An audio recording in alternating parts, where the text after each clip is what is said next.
No Brasil, 7 milhões e no mundo, quase 200 milhões de mulheres acometidas por endometriose. Então, assim, é a doença ginecológica mais frequente das mulheres em idade fértil. 40 a 50% das adolescentes com dor apresentam endometriose, então isso é outro dado extremamente alarmante, porque um gap que existe muito grande na endometriose é o início dos sintomas e a data em que o diagnóstico é feito. Porque convencionou-se a normalizar que mulher sentir dor está tudo certo, que adolescente sentir cólica está tudo certo. Então, esse gap, por conta da desinformação, ele faz com que muitas mulheres tenham o diagnóstico de endometriose atrasado em torno de 10 anos. Isso não só no Brasil, está no mundo inteiro, porque isso é uma cultura mundial. Você pega países super desenvolvidos como a Noruega, tem um atraso de 8 a 10 anos também. Então, não é só o Brasil. Os dados do Brasil são 10 anos de atraso. Mas você tem a Itália com 7 anos, a Alemanha com 6 anos, Noruega com 8 a 10 anos. Então, globalmente, existe um atraso por conta dessa normalização dos sintomas.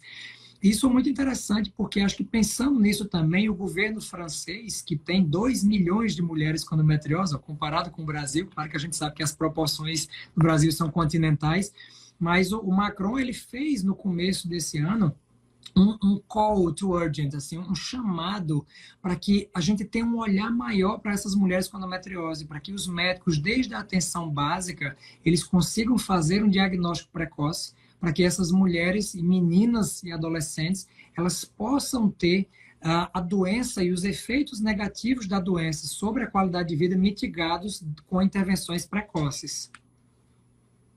André, por que você acha que tanta gente tem endometriose? É genético? Porque, por exemplo, eu sou da geração que todo mundo achava normal sentir cólica. Não é? A gente morria Eu nunca tive uma cólica inviabilizante, mas tem gente que tem, né? Que não consegue trabalhar, que não consegue sair de casa, que não consegue levantar da cama porque menstruou, né? Exatamente. Considerando que a menstruação é mensal, é o inferno, né?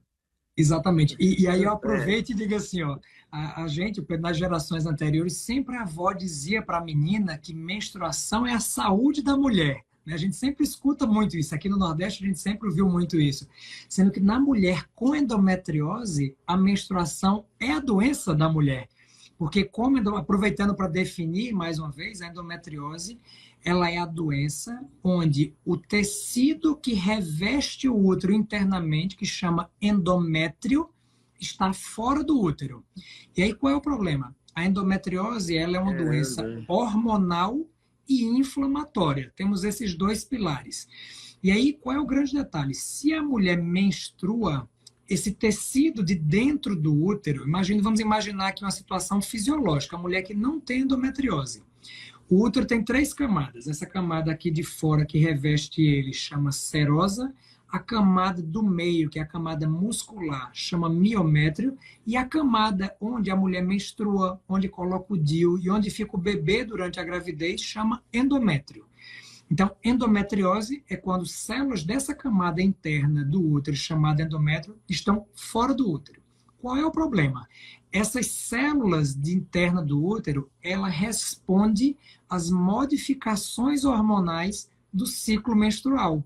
Ou seja, é essa camada que se prepara todos os meses para receber um bebê. Porque menstruação é uma falha do organismo dizendo para o útero, olha, esse mês não engravidou, vou te dar mais uma chance no mês que vem, vamos programar e ajustar esse corpo novamente para conseguir engravidar.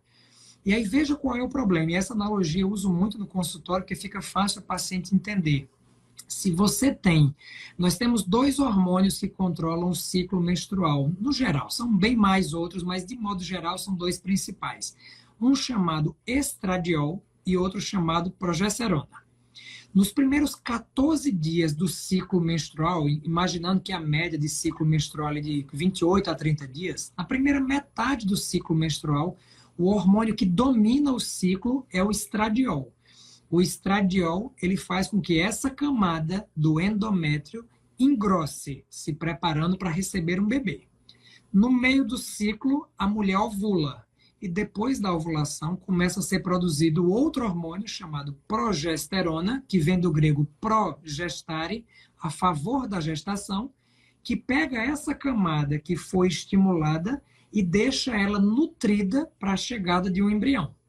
Se não acontecer a gravidez naquele mês, vem um comando para o cérebro e diz: não deu certo, vamos tentar de novo. E aí, esse comando de não deu certo faz com que o estradiol e a progesterona caiam, e aí isso gera a descamação dessa camada endometrial, que a gente chama de menstruação. Então, é mais ou menos isso. Qual é o problema disso na mulher que tem endometriose? Endometriose, acabei de dizer que é quando essas células dessa camada interna do útero, chamada endométrio, estão fora do útero. Nos ovários, no intestino, na bexiga, tem relatos no cérebro, no pulmão, enfim, em cantos totalmente diversos. E aí o problema é que essa célula que deveria estar dentro do útero e não está, ela responde às mesmas modificações hormonais que o útero responde. Então, imagina que é assim, essa célula nos primeiros 14 dias do ciclo, quando o estradiol, não é exatamente assim, mas é uma analogia.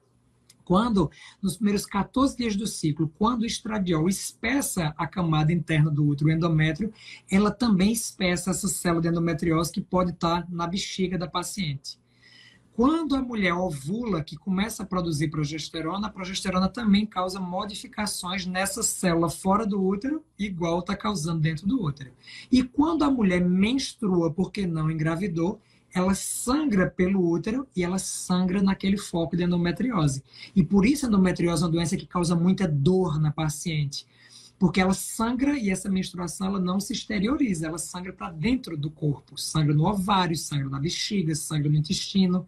E isso gera aderências, gera dor e gera muitas outras complicações. Então, vê que doença complexa, né? Complexa e desagradável, porque isso vai ter consequência, né? Porque Demais. você não engrossou a parede da bexiga ou do intestino à toa, né? Isso vai ter uma consequência na bexiga, no intestino, onde for, além do útero, né?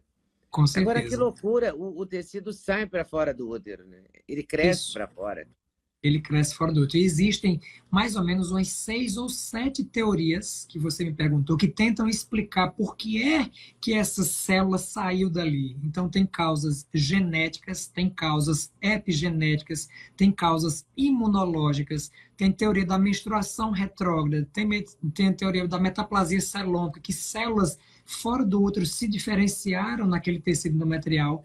Então, o que a gente tem aqui, assim, ó, por mais que a medicina tenha evoluído muito desde os primeiros relatos de endometriose no começo do século XX, mas nós só temos um século de produção científica em endometriose. Então, é muito pouco ainda. E é uma doença que ainda limita muito nós, ginecologistas, e de outros médicos que trabalham com a doença, porque nós chegamos em casos extremamente difíceis. Por exemplo, eu tenho uma paciente que tinha endometriose no olho. Então, quando ela menstruava, ela sangrava pelo olho. Então, tem colegas que tinham no pericárdio, a mulher sangra no coração. Ela migra pelo organismo? Exatamente. A dúvida é, ou ela migrou pela circulação linfática, ou aquela célula, porque as nossas células elas são muito parecidas umas com as outras. Então, algumas células que a gente chama de totipotentes, a gente nasce com aquelas células tronco, que podem virar qualquer outra célula do organismo. Então, uma das teorias é que uma célula que estava lá no olho se diferenciou para uma célula semelhante à do útero. É uma outra teoria. Então, assim, nós não sabemos muito ainda. Por mais que temos avançado muito, ainda estamos assim, de mãos atadas. Por isso que... E qual é o tratamento?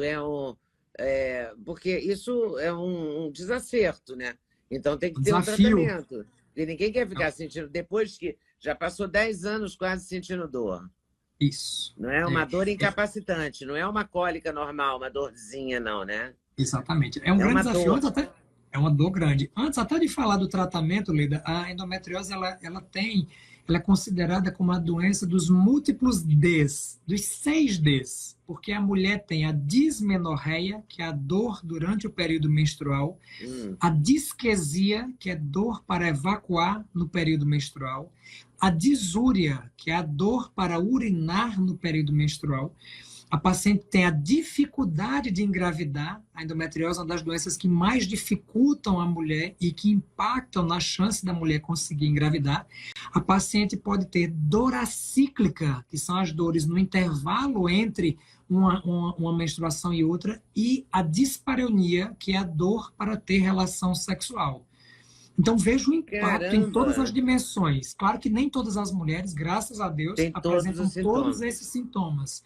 Mas se você, por exemplo, mulher que está aqui assistindo essa live, apresenta, imagina assim, uma forma simples que eu gosto de dar nas redes sociais para pacientes poderem avaliar se ela precisa procurar ajuda médica. Porque às vezes ela pode ter alguma dessas condições e não ser endometriose. Tá? Isso pode acontecer. Tem mulheres que, por exemplo, na menopausa, a paciente tem um ressecamento vaginal muito intenso e ela tem dor na relação sexual. Isso não está ligado à endometriose.